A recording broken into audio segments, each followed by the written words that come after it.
इच्छाधारी नाग नागिन और घमंडी डायनासोर पार्ट 3। जैसा कि दोस्तों हमने पार्ट 1 में बताया था कि वह डायनासोर अपने गुरुजी से शक्तियां मांगता है तो गुरुजी उसे आग की शक्तियां दे देते हैं। उसके बाद डायनासोर वापस सांपों के जंगल में जाता है और फिर से इच्छाधारी नाग नागिन के सामने कमज़ोर पड़ जाता है और हार जाता है। वह गुरुजी के पास आता है तो वापस इच्छाधारी नाग नागिन से बदला लेने के लिए कहता है। तो क्या गुरुजी डायनासोर को कोई ऐसी शक्ति दे पाएंगे जिससे इच्छाधारी नाग नागिन की शक्ति भस्म हो सके? यह हम आपको अब बताएंगे। डायनासोर दूसरी बार भी हार जाता है। फिर वह गुरुजी से उपाय बताने के लिए कहता है। तभी गुरुजी उससे कहते हैं, देखो वह दोनों इच्छाधारी उस नागमणि की वजह से हैं। वह नागमणि बहुत शक्तिशाली है। उसकी शक्तियाँ ही उन इच्छाधारी नाग नागिन में है। तुम्हें वह नागमणि चुरानी होगी। वह नागमणि बहुत ही सुरक्षित जगह पे है। तभी डायनासोर, पर गुरुजी मैं वह चुराऊंगा कैसे?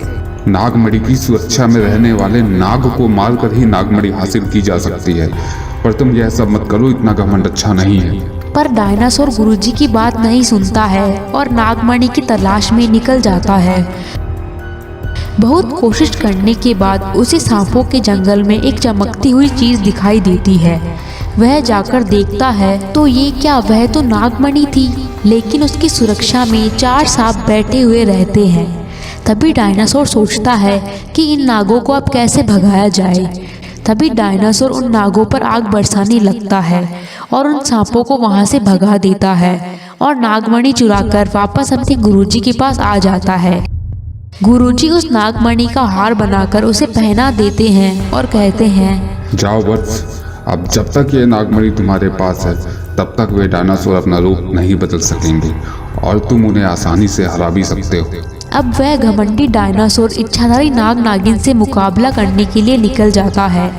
वह इच्छाधारी नाग नागिन के पास जाता है और मुकाबले के लिए उनको ललकारता है। अरे ओ इच्छाधारी नाग नागिन, अब तुम मुझसे नहीं बच पाओगे क्योंकि तुम्हारी यह नागमणि तो मेरे पास है। यह कहकर वह इच्छाधारी नाग नागिन पर आग उगलने लगता है। इच्छाधारी नाग नागिन रूप बदलने की कोशिश कर रहे थे पर वह रूप नहीं बदल पाते हैं। अब तुम मेरी शक्ति के सामने कोई रूप नहीं बदल सकते। अब तुम्हारा मरना तय है। इच्छाधारी नाग आग में जल रहा होता है। तभी इच्छाधारी नागिन वहां से जाती है और मणि के नाग को सच्चे मन से पुकारती है। हे मणि के नाग, आप तो मेरे करता धरता है। मेरी नागराज मुसीबत में है, कृपया हमारी मदद कीजिए, नहीं तो वह डायनासोर उन्हें मार देगा। तभी मणि का नागराज वहां आ जाता है। नागिन उसे बताती है कि नागराज मुसीबत में है। मणि का नाग तुरंत ही इच्छाधारी नाग को बचाने के लिए निकल जाता है और जाते ही पहले वह इच्छाधारी नाग की आग को बुझाकर उसे बचा लेता है और फिर डायनासोर के सामने पहुंच जाता है।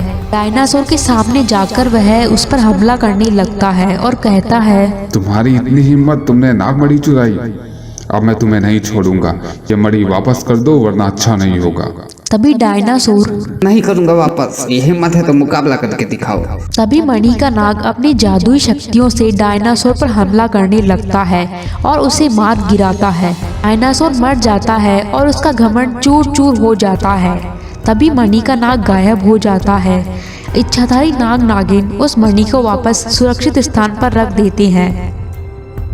ऐसे ही और वीडियोस देखते रहने के लिए हमारे चैनल को सब्सक्राइब करें।